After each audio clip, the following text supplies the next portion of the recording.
ભાવનગરમાં સ્વાઇન ફ્લૂને લઈને સર્ટી હોસ્પિટલનું તંત્ર સજ્જ બન્યું છે। હોસ્પિટલમાં શરદી, ઉધરસ અને તાવના દર્દીઓનું સતત મોનિટરિંગ થઈ રહ્યું છે। વિવિધ રાજ્યમાં સ્વાઇન ફ્લૂના કેસ વધતા હોસ્પિટલ તંત્ર એલર્ટ બન્યું છે।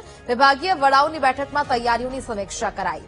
દવાઓ અને ઓક્સિજનના પૂરતા જથ્થા અંગે પણ બેઠકમાં ચર્ચા થઈ।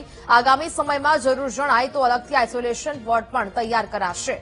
હાલ હોસ્પિટલમાં સ્વાઇન ફ્લૂનો એક પણ કેસ નથી નોંધાયો।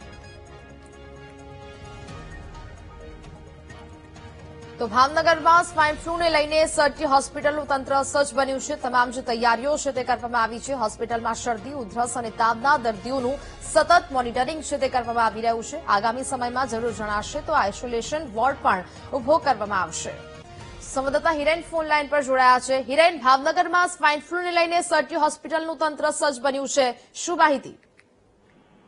જી ચોક્કસ જેટના દેશભરમાં સ્વાઇન ફ્લૂના અત્યારે કેસ સામે આવી રહ્યા છે તેને લઈને ભાવનગર તંત્ર પણ એલર્ટ થયું છે અને ગઈકાલે જે વિભાગીય વડા છે તેમજ હોસ્પિટલના ડીન અને સુપરિન્ટેન્ડન્ટ સહિતના સ્ટાફને છે તે બેઠક મળી હતી અને બેઠકમાં સ્વાઇન ફ્લૂના કેસને લઈને ચર્ચા કરવામાં આવી છે। સ્વાઇન ફ્લૂની જે મેડિસિન છે તે મેડિસિનનો પૂરતો સ્ટોક સાથે જે આઇસોલેશન વોર્ડ છે તે તૈયાર કરવા માટે તેમજ અત્યારે જે દર્દીઓ શરદી, ઉધરસ અને તાવના દર્દી આવે છે તેનું મોનિટરિંગ પણ કરવામાં આવે તેવી પણ સૂચના આપવામાં આવી હતી।